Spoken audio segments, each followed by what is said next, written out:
Hey, what's up? This is Death is Not a Death Sentence channel. Coming to you on September the 29th, 2025, on this Monday.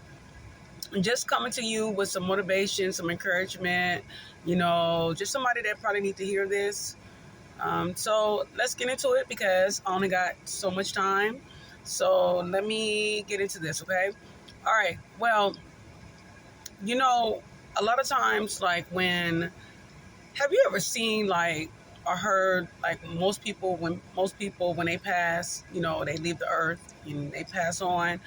A lot of times, they say, "Hey, listen, they passed on like in their sleep, or they were gone around 2 or 3 in the morning, somewhere in the wee hours of the morning, or whatever." Right? Don't you find that to be like a coincidence? Because that's normally when most people pass. They pass like in the morning, early in the morning, and it seems like I'm not saying everybody. Some people pass in other times, but a lot of times when people pass, it's normally around 2 or 3 in the morning, or 1 in the morning. It's the wee hours of the morning.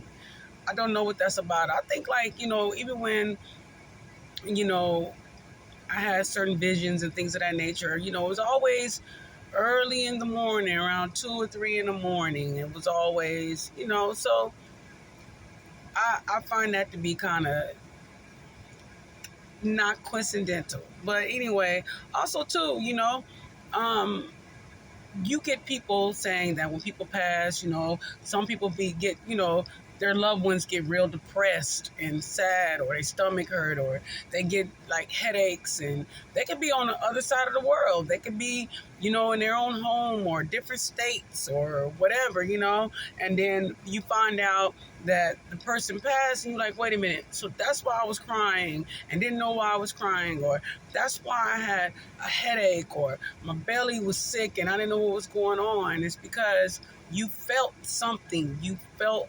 somebody that was going to pass that was close to you, So those are signs, being very emotional, headaches, stomach aches, and things of that nature. When you're very connected with someone, it's almost like you can feel them go. It's like almost like So that's why you're not going crazy.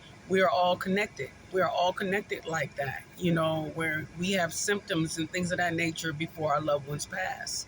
So, yeah, and sometimes you just can look at them and you could just know.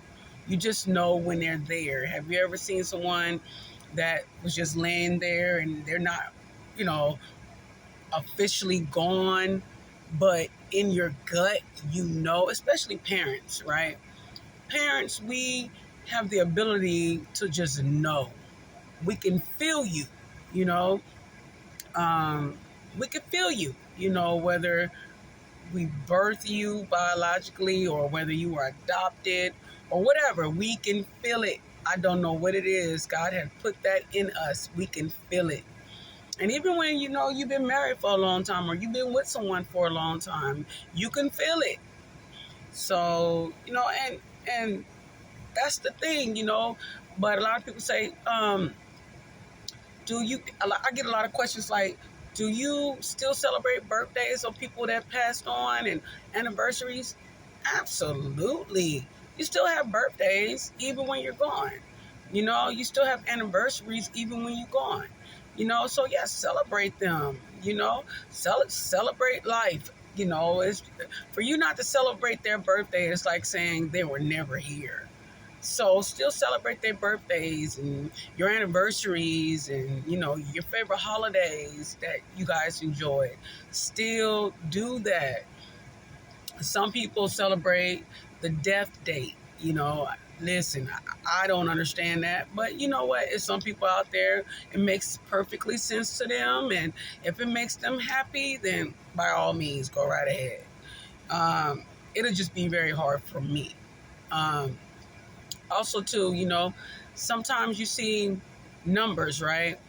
because spirits also speaks in numbers. You know, you go see 444 or 111 or 222. Keep in mind there are no negative numbers. So, you know, those are the spirits that's like really they're trying to communicate with you through numbers. You know, or you'll start to hear certain songs over and over and over again, you know, songs that you know they liked or whatever, you know. So they're there, they're saying, hey, listen, hey, I'm here, you know. So they sing you verse, you know, it could be on the radio, it could be a clock. Every time you look at that clock, you're like, goodness, why is it 333 or 33 or 22 or 11 or 44? And those are signs. No, you're not crazy. No, you're not losing your mind. Those are the signs from spirits, like from our loved ones. Those are our, you know, those are signs. And people have to actually really pay attention to that. A lot of times when we're mourning and things of that nature, we don't pay attention to signs, you know. And I'm telling you, pay attention to the signs, because they're not gone. They're still around you.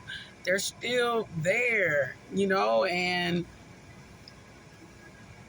just because you can't see them doesn't mean they're not there. You know, they say, hey, listen, you know, I also get the questions like, are they my guardian angels? Are they, you know, now they're angels and now they're my guardians?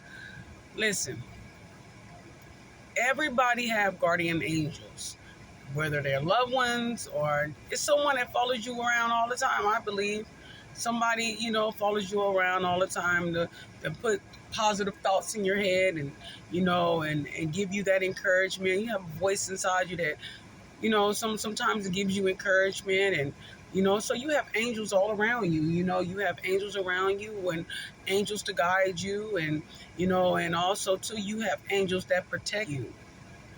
So yes, your loved ones, they're there. They're there. And sometimes they will try to guide you in the right direction sometimes. But you have to be open. You have to be open and really pay attention to some of the signs that they do. And of course, they don't want us sad. They don't want us to be like, you know, just grieving to death and we just don't have a purpose in life. They don't want us like that. Because, like I say, you know, death is not a death sentence. I mean, pretty soon you're going to be gone, and, you know, and you're going to be guiding one of your loved ones, and you're going to be around them. And to be honest with you, everybody's just waiting on everybody to get together. I mean, not just to, you know, go jump off a bridge or anything, you know, to hurry up, get there, but everybody want to be together anyway. So people just, your loved ones is just waiting on you to get, you know, just to get to where they are. They're waiting on you. So understand they are waiting, and they're paying attention, and they want the best for you. And, you know, they want you to literally focus on yourself, you know, focus on your mental health, focus on, you know, being better, you know, or being a better person, or, you know, just love, you know, loving and forgiving and things of that nature, because it's hard to forgive a lot of times, you know. But you know what? I think people are better than that. I think people can forgive, you know, just forgive. People say, well, what about forgive? I can never forgive. I mean, I can forgive, but I can't forget. Well, if you can't forget, then you're not forgiving, right? Because when Jesus forgive us, right, he forget everything that we did. So if Jesus can forget what we've done, why can't we forget what you've done, right? That's how I look at that, you know. But, you know, anyway, guys, I just want to touch on some bases to let you know, around 2, 3, 4 in the morning, that's when the spirits is really out. You know, they're out, and just pay attention to the signs. I mean, they're there. They're there, trust me. And whether you like it or not, the angels are there too. So anyway, I'm gonna wrap this up, and God bless everybody. I'm praying for everyone, and take care, and I'll see you next time. All right, bye.